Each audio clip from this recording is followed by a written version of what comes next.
Hi guys, स्वागत है आपका आज के इस नए वीडियो में। मेरा नाम है अंकित और आप देख रहे हैं साइंस शाला। दोस्तों, आज के इस पार्ट में हम क्लास 11th के second chapter structure of atom के इस पार्ट में हम देखेंगे कि लाइन स्पेक्ट्रम ऑफ हाइड्रोजन क्या होता है।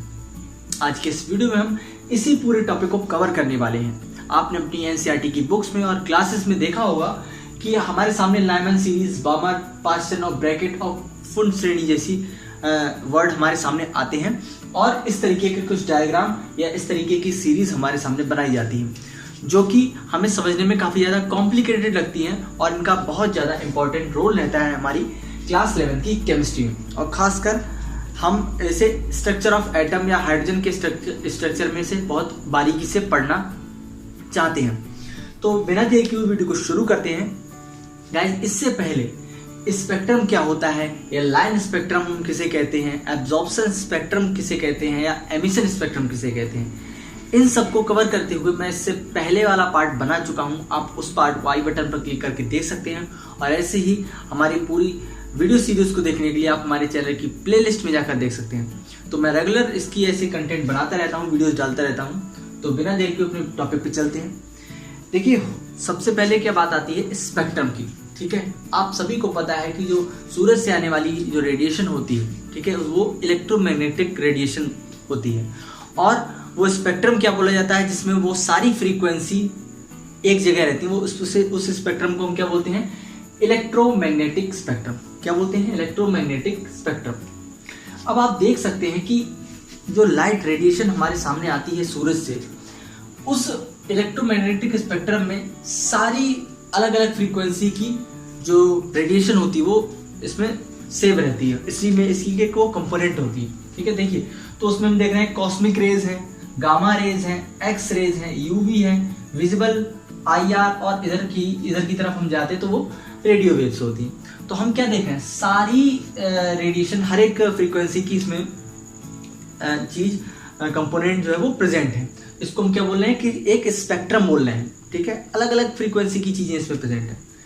तो अब होता क्या है कि लाइन स्पेक्ट्रम ऑफ हाइड्रोजन बना रहे हैं। लाइन स्पेक्ट्रम ऑफ हाइड्रोजन का मतलब ये है कि एक एक्सपेरिमेंट परफॉर्म किया गया था। ठीक है, उस एक्सपेरिमेंट को समझते हैं वो क्या था। दोस्तों, एक साइंटिस्ट है बामर, ठीक है, उनके समय में और उनके द्वारा कुछ ऐसे एक्सपेरिमेंट किए गए थे जिसमें एक बड़ी ट्यूब में गैसियस हाइड्रोजन एटम प्रेजेंट थे। गैसियस हाइड्रोजन एटम जो प्रेजेंट थे और उसे लो प्रेशर पर उसमें इलेक्ट्रिक डिस्चार्ज जो था वो पास कराया गया। ठीक है, जिसकी वजह से क्या हुआ, जो हाइड्रोजन के मॉलिक्यूल्स थे वो क्या हो गए, ब्रेक हो गए।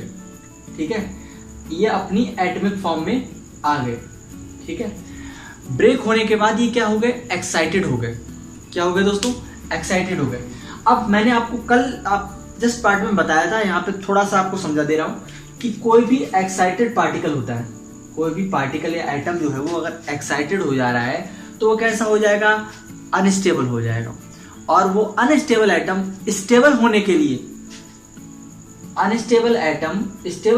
लिए जो उसने एनर्जी ली थी एक्साइटेड होने के लिए, उसी एनर्जी को वापस से छोड़ देता है, एमिट कर देता है, उसको एमिट कर देता है और वापस से स्टेबल हो जाता है। तो जब हमने इस ट्यूब के अंदर गैसेस मॉलिक्यूल जो हाइड्रोजन के थे उसे तोड़ा होगा तो वो एक्साइट हो गए।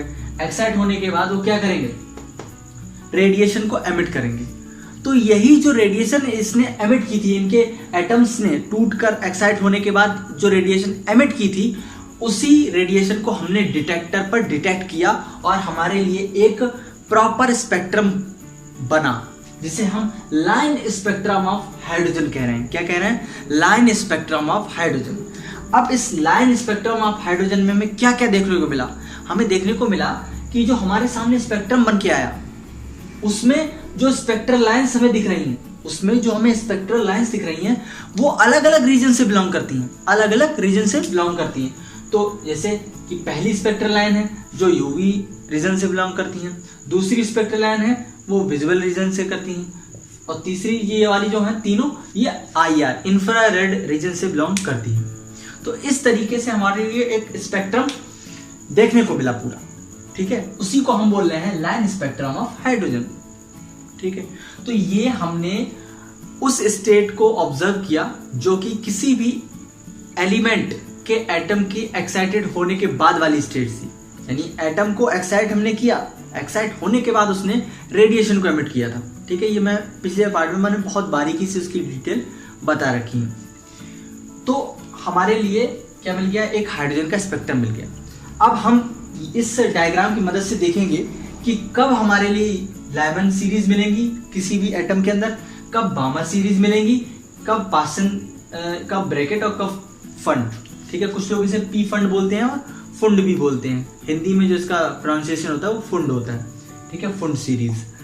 तो अब हमें ये देखना है कि किसी भी एक एटम के अंदर किस तरीके का ट्रांजिशन हो जिससे कि हमें लाइमन सीरीज मिले, किस तरीके का ट्रांजिशन हो कि हमें बामर मिले या पासन मिले या ब्रैकेट या फुंड मिले। ठीक है, तो अब देखिए आपके पास क्या है, मैंने देखिए यहाँ पे डायग्राम बना रखा है। यहाँ पे हम देख सकते हैं एक एटम है, ये एटम की क्या है, सेल्स है। क्या है गाइस, सेल्स है। यहाँ पे पहली सेल ये है, n=1 से हमने दिखाया है, n=2 second cell, n=3 third cell, fourth cell, fifth cell और सिक्स सेल, और ऐसे ऐसे dot dot dot infinite cells चलती रहेंगी। तो अब होता क्या है कि पहले तो आपके पास एटम है, यहाँ पे क्या था, मॉलिक्यूलर फॉर्म में था, डिस्चार्ज होने के बाद क्या हुआ, डिसोसिएट हो गया एटॉमिक फॉर्म में। अब आपके पास क्या है, फाइनली एटम है। एटम में क्या होगा, इलेक्ट्रॉन होगा। तो जनरली होगा क्या कि इलेक्ट्रॉन पहले एक्साइट होगा, क्या होगा, एक्साइट होगा। तो इलेक्ट्रॉन एक्साइट होने के बाद सेकेंड सेल में भी जा सकता है, थर्ड सेल में भी जा सकता है, फोर्थ सेल में भी जा सकता है, फिफ्थ में या फिर इनफाइनाइट में। कहने का मतलब ये है कि वो फर्स्ट सेल से सेकेंड या थर्ड किस सेल में जा रहा है, ये डिपेंड करेगा कि कितनी एनर्जी की रेडिएशन या किस फ्रीक्वेंसी की रेडिएशन उस पर डाली गई है। ठीक है, आपको ये बात याद रखनी है। तो अगर इलेक्ट्रॉन मान लीजिए ये एक से थर्ड सेल में पहुंचा, सॉरी फिफ्थ सेल ले रहे हैं, ठीक है, फिफ्थ सेल ले रहे हैं। तो मान लीजिए इलेक्ट्रॉन हमारा एक्साइट हुआ और फिफ्थ सेल में है। अब वो इलेक्ट्रॉन फिफ्थ सेल से उसका ट्रांजिशन हो रहा है फर्स्ट सेल में। मैंने आपको बताया था कि इलेक्ट्रॉन क्या होगा, अपनी ग्राउंड स्टेट से एक्साइट होकर फिफ्थ सेल में जा रहा है। मैं कह रहा हूं फिफ्थ सेल में जा रहा है। अब अगर फिफ्थ सेल में पहुंचने के बाद वो एक्साइटेड है, भैया कैसा है, अनस्टेबल है। होना क्या है, उसे स्टेबल होना। स्टेबल होगा तो क्या करेगा, यहाँ पे जब वो है तो अपनी रेडिएशन क्या कर देगा, अंदर से छोड़ देगा। यहाँ से उसकी जो रेडिएशन होगी वो बाहर निकल जाएगी, रेडिएशन निकल जाएगी और वो कहाँ जाएगा, अपनी ग्राउंड स्टेट में जाएगा। ग्राउंड स्टेट कहाँ गया, N1 में आ गया। अब जब वो ग्राउंड स्टेट में आ गया तो कैसा हो गया, वो स्टेबल हो गया। तो ये जो ट्रांजिशन है N1 में, फर्स्ट ट्रांजिशन हो गया। मान लीजिए अगर कोई इलेक्ट्रॉन फिफ्थ सेल से सेकंड सेल में आ रहा है, कहां तक आ रहा है, सेकंड सेल में आ रहा है, तो एक अलग ट्रांजिशन होगा। अब मान लीजिए थर्ड में आ रहा है, फोर्थ में आ रहा है, फिर एक फिफ्थ में आ रहा है। ठीक है, तो हम क्या देख रहे हैं, दो बातें आपको समझनी है, कुछ ज्यादा लॉजिक नहीं लगाना। इलेक्ट्रॉन ग्राउंड स्टेट से एक्साइट होकर किस सेल में जाएगा ये हम तय नहीं कर सकते। ये चीज तय करेगी कि आपने उस पर किस फ्रीक्वेंसी या किस एनर्जी की रेडिएशन उस एटम को दी है। ठीक है, लेकिन अगर इलेक्ट्रॉन किसी भी सेल से अगर N1 में आता है, अगर सेल नंबर 1 में आता है, तो वो कौन से रीजन में होगी, वो होगी हमारी लाइमन सीरीज। कौन सी होगी, लाइमन सीरीज। अगर N2 में आता है तो वो कौन सी होगी, बामर सीरीज। ठीक है, अगर N3 में आता है तो आ गई हमारी पास्चन। ठीक है, पास्चन सीरीज। और N=4 अगर आती है तो कौन सी है, ब्रैकेट। ठीक है, ब्रैकेट। और अगर N=5 आती है तो हमारी आएगी पी फंड। ठीक है, तो इस तरीके से आपको देखना है कि अगर जो इलेक्ट्रॉन है उसका ट्रांजिशन किसी भी सेल से आने के बाद नंबर 1 N=1 सेल में आ रहा है तो वो लाइमन सीरीज में आएगी और उसका रीजन कौन सा होगा, यूवी रीजन। और अगर किसी भी सेल से, या वो यहाँ से आता या यहाँ से आता, अगर वो उसका मतलब उसकी वो ग्राउंड स्टेट में अपने आने पर n बराबर 2 में आ पाता तो वो विजिबल रीजन में आती। अगर n बराबर 3 में अगर उसका ट्रांजिशन आता तो पास्चन में, n बराबर 4 तो ब्रैकेट, n बराबर 5 तो पी फंड। इन तीनों का जो रीजन है वो क्या है? इंफ्रारेड रीजन है। बामर का हमारा विजुअल रीजन है और लेमन का हमारा यूवी रीजन है। इस तरीके से आपको समझना है कि यहाँ पे एक हायर एनर्जी स्टेट से लोअर एनर्जी स्टेट में आ रहा है, यहाँ पे एक ट्रांजिशन कंप्लीट हो पा रहा है। ठीक है, तो अब इसको निकालने का एक फॉर्मूला था। बामर ने क्या किया, एक फॉर्मूला दिया इस हाइड्रोजन के स्पेक्ट्रम को समझने का। ठीक है, तो जो फॉर्मूला था वो ये था कि रो बार दोस्तों यहाँ पे क्या है, रो बार जो है वो वेव नंबर है, यानी कि number of waves in 1 metre. ठीक है, 1 मीटर की लेंथ में कितनी नंबर ऑफ वेव्स आ जा रही हैं, कितनी नंबर ऑफ स्पेक्ट्रल लाइन्स बन रही है, समझ लीजिए। तो ये जो वेव नंबर को रिप्रेजेंट करता है, इसका फॉर्मूला जो इन्होंने दिया वो दिया 109677 और बड़ी ब्रैकेट में 1/2 का स्क्वायर। ये जो दोस्तों इन्होंने फॉर्मूला था, ये बामर ने केवल और केवल विजिबल रीजन के लिए दिया था। ठीक है, विजिबल रीजन के लिए दिया था। इसका मतलब ये हुआ कि जो n2 ये n स्क्वायर 1/n स्क्वायर और 1/2 की पावर 2, तो यहाँ पर जो n की वैल्यू है ये 3 से ज्यादा हो सकती है, 3 हो सकती है, 4 हो सकती है, 5 हो सकती है, 6 हो सकती है। इसका मतलब ये है कि यहाँ पर इलेक्ट्रॉन जो है, ये वाला जो n होगा वो हायर एनर्जी स्टेट को रिप्रेजेंट कर रहा होगा। यानी इलेक्ट्रॉन 3 से कहाँ आ रहा होगा, 2 नंबर सेल में, 4 से आ सकता है 2 नंबर सेल में, 5 से आ सकता है 2 नंबर सेल में, 6 से आ सकता है 2 नंबर सेल में। यानी कि विजिबल रीजन या बामर सीरीज कहाँ आएगी, n बराबर 2। इलेक्ट्रॉन हमारा 2 से बड़ी किसी भी सेल से आ सकता है, लेकिन आएगा कहाँ आके रुकेगा, n बराबर 2 सेल में आके रुकेगा। ठीक है, आप लोग समझ चुके होंगे ट्रांजिशन क्या होता है।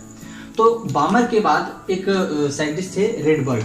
तो जो रेडबर्ग थे उन्होंने एक नया फॉर्मूला दिया जिससे हम हर एक सीरीज का वेव नंबर निकाल सकते थे। उन्होंने दे दिया कॉमन एक फॉर्मूला जिसे हमने 109677 1/n1 square minus 1/n2 square, इससे हमने रिप्रेजेंट किया सेंटीमीटर इनवर्स। तो यहाँ पर जो n2 है, यहाँ पर जो n2 है वो क्या है, ये n2 जो है हायर एनर्जी स्टेट है, यानी कि 3 हो सकता है, 4 हो सकता है। और n1 जो होगा वो क्या होगा, लोअर एनर्जी स्टेट या ग्राउंड स्टेट वाला n1 हम उसे बताएंगे। ठीक है, मान लीजिए यहाँ पे n2 की वैल्यू 3 दे रखी हो, n1 की वैल्यू 2 दे रखी हो, तो यानी कि ट्रांजिशन कहाँ से हो रहा होगा, 3 से 2 में हो रहा होगा। तो ये वाली क्या हो जाएगी, बड़ी हो जाएगी, ये वाली छोटी हो जाएगी, n1 हो जाएगी। ठीक है, इस तरीके से हम फॉर्मूले में पुट कर सकते हैं। इसका मतलब ये हुआ n1 बराबर 1 2 3 4 5 कुछ भी हो सकता है, यानी कि 11 सीरीज से भी तो हो सकता है। मान लो 5 है n2 आपका और n1 क्या है 1 है, तो यानी कि 5 से ट्रांजिशन 1 में हो रहा है। कौन सा सीरीज हुआ, कौन सी सीरीज हुई, 11 सीरीज हुई। ठीक है, इस तरीके से हम फॉर्मूले का यूज करते हैं और वेव नंबर निकालते हैं। तो ये तो पूरी बात हो गई किसकी, इस लाइन स्पेक्ट्रम ऑफ हाइड्रोजन की। अब हम कह रहे हैं कि रेडिएशन के साथ इंटरेक्शन जो हो रहा है, हाइड्रोजन काम करा रहे थे भी रेडिएशन के साथ इंटरेक्शन करा रहे थे, लेकिन गाइस आप देखिए कि रेडिएशन तो किसी पर भी गिर सकती है ना, हर एक एलिमेंट के एटम पर गिर सकती है। तो गाइस हम किसी भी एक एटम की वैल्यू कैसे निकालेंगे, किसी भी अगर हम एटम का वेव नंबर याद करना हो तो कैसे निकालेंगे, उसके लिए एक सेपरेट फार्मूला दिया गया है, जिसका जो फार्मूला ये है कि wave number is equals to, यहाँ पे r जो है रेडबर्ग कांस्टेंट है, इसकी वैल्यू हमें ये वाली लगानी है, और z जो दे रखा है वो उस एलिमेंट का एटॉमिक नंबर होगा जिसका हम निकालना चाह रहे हैं, और बाकी सब फार्मूला सेम है। ठीक है, ये 1/λ यहाँ पे वेवलेंथ दे रखी है, तो 1/λ बराबर वेव नंबर दे रखा है, इज इक्वल्स टू r, ये हमारा रेडबर्ग कांस्टेंट है जिसकी वैल्यू 109677 होती है। ठीक है, z क्या है, एटॉमिक नंबर है। इस तरीके से हम किसी भी एटम का अगर इंटरेक्शन रेडिएशन के साथ हो रहा है और मान लीजिए वहां पर स्पेक्ट्रल लाइंस जो मिल रही हैं, जो स्पेक्ट्रा बन रहा है, उसका हमें वेव नंबर निकालना है, तो उसके लिए फॉर्मूला लग जाएगा, कोई दिक्कत वाली बात नहीं है।